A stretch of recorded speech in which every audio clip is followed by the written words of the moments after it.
Hey, I'm Mimi. I'm Emily. And we're killing time. It's Monday. You know what that means? Murder tea. tea. Woo! We got the matching couple this time. Oh, Instead yeah. of just two Dons. Now Yeah, it's Dawn and it's Carol? a chica. A Costa Rican chica. We're 12. So good. We're 12 years old, apparently. Mm. So, yeah, we're still talking about the Don Lewis and Kara It's an Baskin expose case. that we're doing right now, wouldn't you say? Seriously, honestly, I think maybe one more of these we can squeeze out, but then I think we might have to look into another one. I don't know. Who knows? Or maybe add another tea. I mean, if there keeps coming, if the tea keeps right, coming, we've got to give it to you. It feels like we're like, okay, we're finally done, and then it's like, oh, here's another thing. Yeah, we're not going to half-ass this. We're going to whole-ass it. Whole-ass it. It's a new term. Whole-ass. Yeah. Ass actually comes up a lot in this episode. Yeah, stay tuned till the end. You'll like it. Stay tuned. Yeah, so Stay tuned. Yeah. Stay tuned. I week. got this finger pointing today. Oh, yeah. There's a lot going on, you know. Who knows what you're going to do with that finger according to the end of our show. Stay tuned. So last week, our holy grail of true crime, our favorite Dateline. Yeah. Right after we posted last week's Monday Murder Tea, they did a special on the Carol Baskin and Don Lewis case. Did the suspense worry you of who we were going to talk about right now? Right? I didn't already say it. Yeah. Also, Dateline, I love you. Oh my God, we love you. Oh my God. We've actually been talking about getting one of your very expensive cardboard cutouts. We're going to get Keith Morrison, and he's going to hang out in the back just like the Carol Baskin cutout hangs out in the back of Joe Exotic and Ripperjack Media's videos. They both have Carol Baskin dolls. Why? Why do they like to have fake Carols there? I don't know, but we're going to get a fake Keith. Oh, I would love that. Any Keith is a good Keith. Yeah, right? Any little piece of you that I can have. One of the things that we saw in Dateline that kind of bothered us a little bit is our friend Ann McQueen. You know, we love her, but there were some things that were a little bit questionable that, you know, if you're looking at all the evidence, if you're non-biased like some people. Non-biased journalist. And like... Before Tiger King, right? Because I'm the one that's like, I knew this case for a while. So, like... She was. I know it's obnoxious, I'm sorry.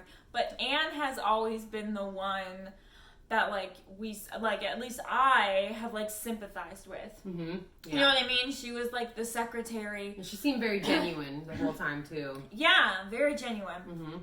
And, this was the first time we were like, there's some inconsistencies in Anne's story. Yeah, and not even just her story, but how what she has said fits into the narrative that they're trying to paint. Right. I'll let you explain.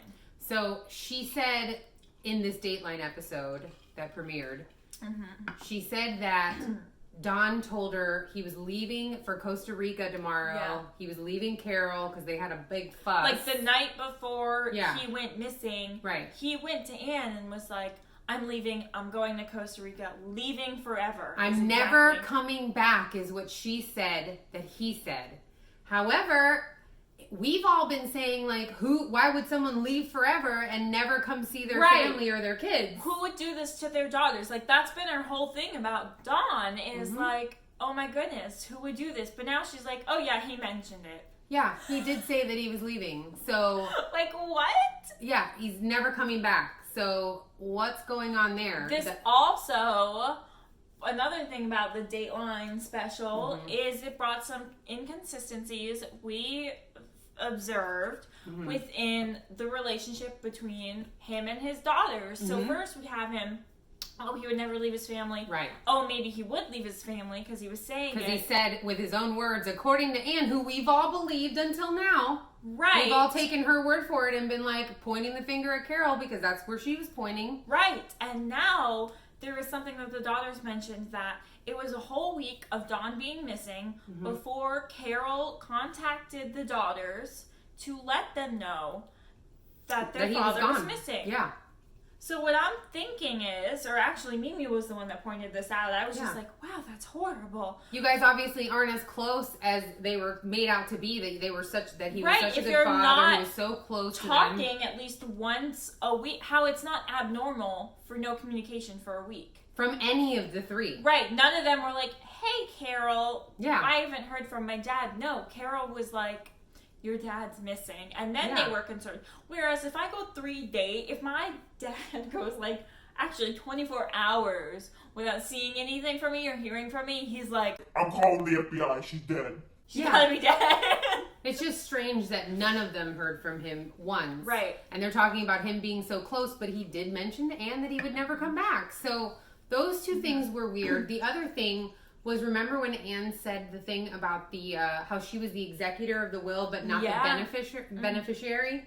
But then in Tiger King, the Netflix special, she said that she was left with nothing and Don had promised that he would take care of her. How is he going to promise that he would always take care of her if he was like if what did he ever give her like a note of some kind? Now she says she had a will. Right, because but now she wasn't the beneficiary, so those things don't make sense to me. Yeah, so now her having said that, you know, he'll take care of her, but there's no proof of her being a beneficiary. There's no public record of the will. Right, There's and no now, notary records. There's nothing. Maybe I'm mistaken, but she did say that, for the first will, she was an executor, but I don't think there's actually been, like, it's all her word against Carol's word. It's all... And it's literally like most of the world has just decided that they're going to believe her with no proof.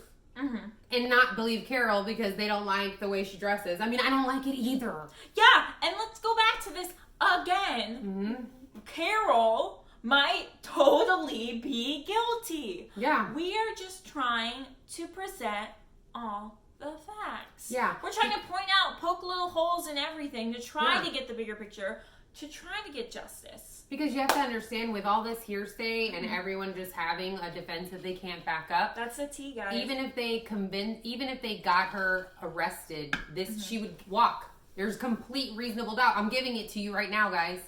I'm being non-biased, completely impartial, and there's reasonable doubt. Y'all are so close, but you don't talk.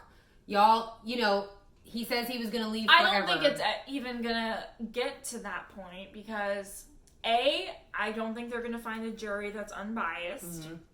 I think they're going to have a very, very difficult time with that. B, everything that they're doing is hearsay, and what the hearsay is could very well be true, but we have yet to see any concrete evidence to prove it. And they had someone on the Dateline episode, I don't remember his name, but he was like... I believe it was John Mitchell. We'll correct it if it isn't. Right, we'll write it right there. Yeah. He used to solve cold cases as a judge. Yeah, like, this he has actual credentials. Actual experience, right. Other than many of the characters in many of the specials, Facebook groups, and such. And he literally was like, well, this probably actually could be true, but like, there's nothing to physically prove it, so it won't hold up. And that's the truth, because if we have a judicial system where anyone can just say things and convict them, it'd be really bad. Yeah, Carol's accusing them, they're accusing her. That's all anyone's got. That's all anyone's got. Mm-hmm. Whether it holds weight or not, you have to have evidence. Yeah. The only thing that you have right now is the restraining order that was never granted. That's all you have. Which is super sus. Yeah. And because it wasn't granted and it was given in an envelope to Anne, who also doesn't have other proof of other paperwork, but magically, even though she had a will that she had to keep track of and all these other papers that she should have kept protected, she didn't protect any of that, but she did protect this one piece of paper. Yeah. Very sus. I didn't put it in that type of perspective. Thank you, bud. Well, that's why I'm here, and that's why we're partners. That's why there's two of us. We work together. It's good cop, bad cop. Okay. Yeah.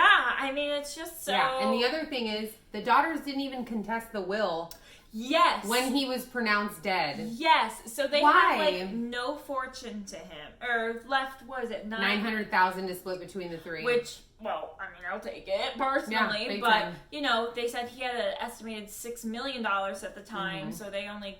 So of that, $900,000 is only compared to that chunk. Yeah. And they didn't contest it, which makes me think, like, if my father, God forbid, were to suddenly pass away and there was nothing left to me in the will right now, I'd be like, but I'm super close to him. And you're shocked that happened. That doesn't make any sense. Yeah, that doesn't make any sense. But if I had a rocky relationship with him, where he didn't talk to me for over a week. right, where and we weren't super he wasn't close, coming back. Maybe we didn't have beef, but we still weren't super Right, close. and he said he was leaving sometimes to his assistant and wouldn't be coming back. Then I would be like, okay, that makes sense. And I'm hoping that most of you guys that watch us are true crime fans.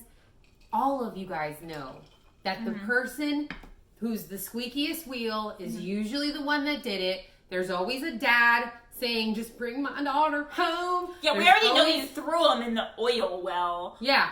Dad, Yeah, sir, dude. that's like... Yeah, there's always Where's a guy. my wife? Yeah. She's buried in your backyard. My You know husband's that. been missing. You know, just bring him home. Somebody, I don't know where he is. Oh my And, God. like... Those these people right. are usually the ones to cause stuff. Now, we've all seen Carol's diary. Obviously, a lot of people didn't care for Don. He had a real bug up his ass about most things. And I do feel And he was super cheap. bad for the daughters. Right. Because Yeah. these daughters could very well be grieving. But again, non-biased, all perspectives. Everybody's a suspect because everybody's just got gossip. Especially as history has prevailed, like you were saying, the squeakiest ones usually have Something to hide. They're the ones trying to divert attention somewhere else. And so therefore, it's sus to me, is all I'm saying. It's a little sus, especially since they emphasized in the Dateline special, oh, my father was always unpredictable. Don was always unpredictable. They said that. They said he was, the most predictable thing about him is that he was unpredictable. He was not around a lot. He was a kind of a wild child. He like did things, Right. marched to the beat of his own drum. He used laws as more of like, you know, like guidelines, like Yeah. how he balanced Oh things. my goodness. And for someone worth $6 million, he was cheap. What did they say? He used, for his airplanes, he used automobile fuel to fuel his airplanes because it was cheaper. Yeah, and he shopped at thrift stores or only wore white Hanes t-shirts. And so a cheap guy like that might think that family members are being greedy and they might argue and they might be written out of wills. It's not that crazy, guys, is all I'm saying. And it's just That is all we're saying. We're and just it's just saying like the host how of weird. Dateline said in his very pretentious transatlantic accent. Oh my goodness, I love it. It was Josh. Yeah, he's Josh did this amazing. episode. Yeah. Ah, He's so cute. His he's accent is so cute. And he ended the episode on such an eloquent and relevant note. I'll let you. Yeah, and it co-signed what we said last week. I did Just saying. He said, sometimes in this new world, the truth and facts come second. To what we want. To what we want to believe or what we've been told to believe. You know what he's saying, people. You know exactly what he's saying. You Josh. decided who was innocent, and now you're trying to figure out by taking people's marital problems and taking people's crazy antics, whether they're cat ladies or all these things, and you're saying she did it because I don't like her. But really, you have no proof saying that any of them did it at all. So I'm just saying, don't look stupid in the end. I think she did it, part of me. Yeah. Part of me thinks he's in Costa Rica because he said he was never coming back, according to Ann. But I'm just saying, you need to look at everybody and stop just deciding that it's her, trying to take down her, like, causes for animals and, like, all these different things that have nothing to do with Dawn. Like, just because she might have killed somebody doesn't mean that you should try to, like, get rights taken away from animals. Oh my goodness. So I don't even think I read the amendments to this bill. The Carol Lynch mob is trying to shut down. They say, oh, we're trying to shut down this bill that Carol is trying to pass. First of all, a year ago. It's added amendments to a previously in place bill. And Carol's a sponsor on it. There's a lot of sponsors on this bill. So it's not Carol's bill. And if you read the language, like I said, it's just amendments. And it is protecting animals. It is protecting animals. And has nothing to do with Dawn. Right. So why take that down? Right. And I don't know how even Carol is going to be affected by this. Because part of the language says that a person has to be within 10 feet of a big cat. Yeah, that's for your safety too. Duh. Right, because they're endangered species. So, and they're trying to, the people who are signing petitions to get this bill out of the House of Representatives. The Carol Lynch mob is posting it. They're all about it, petition against this, and it's so strange to me. Honestly, do you not even care about animals? You really care about petting them so badly, and you hate Carol so much that you're like, let's take this all down because Carol sucks. Like, really? You know who would be upset about this bill? 8-year-old Emily. Because when I was 8, I wanted a tiger, and I didn't understand what endangered meant, or that it's actually not safe for me or the people around me. So, yeah, I would have been like, well, why can't I own a tiger? Why do I gotta keep a distance from everybody else? Grow up. But then I grew and I learned. Exactly. And you know what I don't like about the lynch mob is that they're not only, like we said last week, they're like trying to go after mental health. They're trying to go after her daughter. They're trying to go after bills that she's trying to help pass to protect animals. Like, that's doing the most. And that has nothing to do with the case. They're saying Carol maybe was never probably abused by her first husband. Right. Which her first husband, the one she threw a potato at. Remember that one? They're saying, but she never reported it, so she probably wasn't abused, which I don't have time to unpack that right now. Really, guys? Y'all know better. Y'all know better. Just unpack the history of what people in domestic violence have to go we've through. been attacked on some of those pages when we're trying to be completely unbiased. You need to block Emily. Yeah. People have said you need to block her just because she's like, hey, but that protects animals. And they're like just disgusting to her. And they tried to get her kicked off the thing. Anytime I've ever mentioned anything, people kind of attack me for being neutral. The first time they didn't even accept me just because I said I didn't know who was on, like who was guilty and who wasn't. And then later on, I said the exact same thing because I'm honest, and I wanted to get in as much information about this case that I can to report to you, my peeps.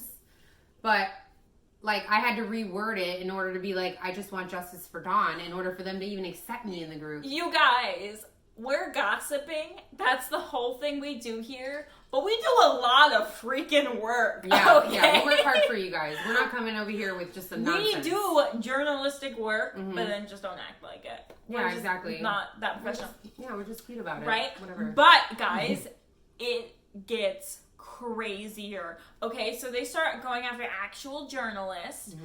This Carol Blinder Lynch mob. They start, if anyone posts anything, any news report about Doc Antle or Joe Exotic, they're like, this is the person who wrote the article. Here's her Twitter. Here's her email. Cyberbully her. Let's blast her because this is factually incorrect and Rude. blah, blah, blah, which is insane. And someone started coming after us a little bit. Someone started coming after us. And I have a pretty good idea of who it is, but the comments were very anti-Carol.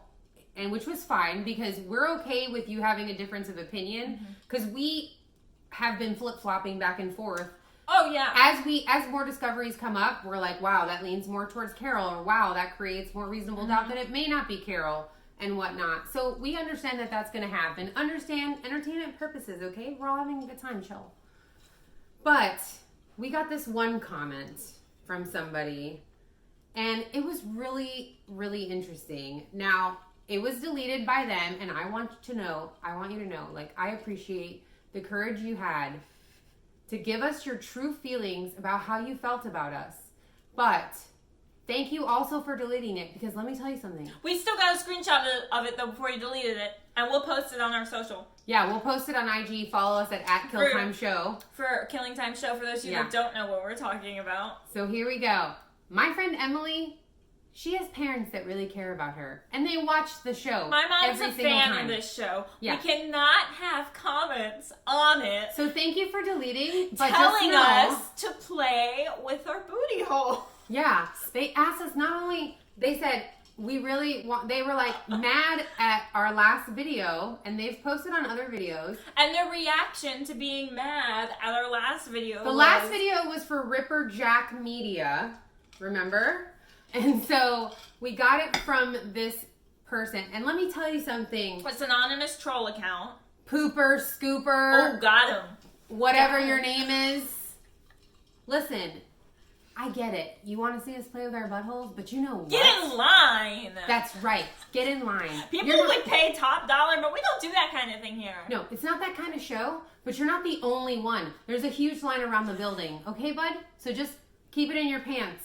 And anyway, is that a clapback for you to say all these like things anti-Carol and then post something underneath it saying, can't wait to see you roughly play with your butthole? Like, do you not watch our show? Do you think we'd get offended by that? Or that we would comment back, oh my god, how did you guess that that's our next episode? Like, that's freaking hilarious. Yeah, it's not a clapback. But anyway, even if it's not a clapback and it's your true feelings, it's like, duh. We know you want to see us play with our buttholes, but we're not going to play with our buttholes. It's not that kind of show, okay? It's not that kind of show. And on that note, this kind of show, that's not the butthole playing with kind of show, is concluded for today. Yeah, that's all enough. the tea we have for you my today. Gosh, that's all we tea. had to end the tea at roughly playing with our buttholes. I can't. You Which guys, we're not going to do. you have to go to Sorry, pooper duper. at Killing Time Show on We will Instagram, post Facebook. it. We'll blur out the name, obviously, even though it's a troll account. But if you want to see the actual comment, Yeah. please go follow and check us out. Yeah. And if you have such a problem with us, like, instead of trying to clap back in such a perverted way, just bring your car over here and come talk to us, okay? Come talk to us. Poopy doopy. I'm Mimi. I'm Emily. Thanks for killing time with us. Bye. Bye. It was awesome. Poopy doopy. We're leaving that in. No, we're not.